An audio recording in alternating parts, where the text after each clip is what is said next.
Salut à tous, salut les entrepreneurs. Aujourd'hui, on va parler d'un truc qui peut vous faire gagner du temps de ouf, l'automatisation. Mais attention, parce que si vous vous y prenez n'importe comment, vous allez juste perdre votre temps et votre argent.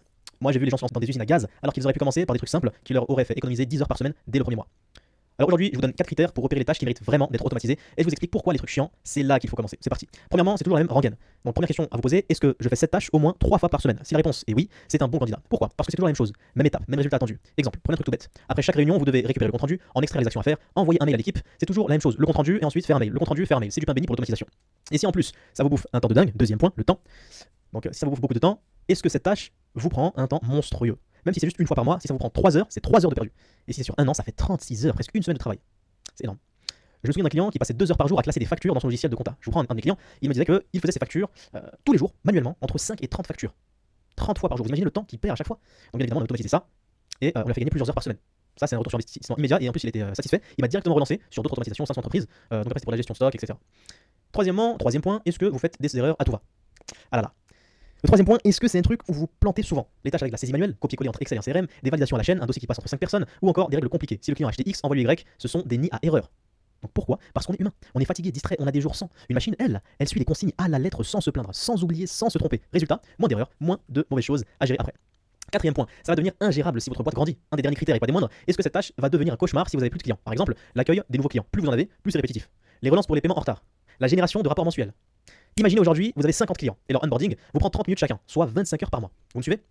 25 heures par mois. Si demain vous en avez 500, ça représentera combien? 250 heures par mois. Avec l'automatisation, vous restez à 0 heure. Et votre équipe, elle peut se concentrer sur ce qui rapporte vraiment. A l'inverse, méfiez-vous des trucs trop stylés mais inutiles. Un chatbot IA pour répondre aux emails par exemple, c'est super cool, mais est-ce que ça va vraiment vous faire gagner du temps ou en faire gagner à vos clients? Peut-être, mais pas énormément. Donc ma technique pour repérer les bonnes tâches à automatiser, tout d'abord, si vous l'avez déjà fait au moins 3 fois. Si c'est toujours la même routine, toujours les mêmes étapes, toujours les mêmes résultats, et si ça vous gonfle, oui, l'ennui c'est super indicateur. Pourquoi? Parce que les trucs chiants, c'est parfait pour automatiser. C'est prévisible, facile à programmer, il n'y a pas de surprise, peu de cas particuliers, et c'est souvent du si X alors Y. Si un formulaire est rempli, alors envoie un mail, ajoute-le dans un tableau, etc. etc. Donc l'intelligence artificielle c'est bien, mais commencez par le basique, s'il vous plaît, commencez par le basique. Des infos bordéliques, mail, notes, texte mal rédigé, des réponses personnalisées, résumé, réponse au client, mais ne forcez pas l'IA si un simple script suffit. Exemple concret, commencez par automatiser la sauvegarde automatique de pièces jointes, de Gmail vers le Drive, les rappels pour les deadlines, par exemple avec Slack ou Teams, la mise à jour d'un tableau quand un deal est signé, donc là 80% des gains viennent de 20% d'efforts, et ça justement, une fois que vous maîtrisez ça, là vous pouvez ajouter de l'IA pour les cas les plus complexes. Comment trouver maintenant vos premières tâches automatisées? Posez-vous ces questions. Quelle tâche me fait soupirer dès que je dois la faire? Qu'est-ce que mon équipe repousse toujours à plus tard? Si je devais embaucher quelqu'un juste pour une seule chose, ce serait quoi? Exactement. Demandez à vos collègues. Eux, ils savent exactement ce qui les fait râler. Un de mes clients a découvert que sa comptable passait 15 heures par mois à recopier des factures entre 2 logiciels. Je vous en avais parlé. On l'a tout automatisé. En quelques jours, ils ont gagné plusieurs heures par mois. Donc en conclusion, repérer ce qui est répétitif, chronophage et source d'erreur qui va empirer dans la croissance de l'entreprise. Deuxièmement, prioriser, commencer par le plus simple, même sans IA.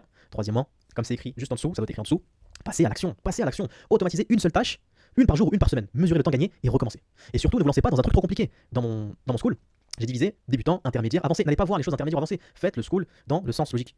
Allez-y, step by step, ne brûlez pas les étapes. Mieux vaut 5 petites automatisations qui marchent du premier coup plutôt qu'un gros projet qui traîne pendant plusieurs semaines voire plusieurs mois. L'automatisation c'est comme le sport, la régularité c'est ça qui paye. Alors, quelle tâche allez-vous automatiser en premier? Dites-le moi sur le groupe, dans l'onglet community, et si vous voulez un exemple concret de comment faire, demandez-le moi sur le groupe community ou en message privé et je vous expliquerai en privé. Donc n'hésitez pas, et n'oubliez pas, le temps que vous gagnez aujourd'hui c'est de l'argent que vous gagnez demain. Allez, je vous dis à tout de suite pour la prochaine vidéo.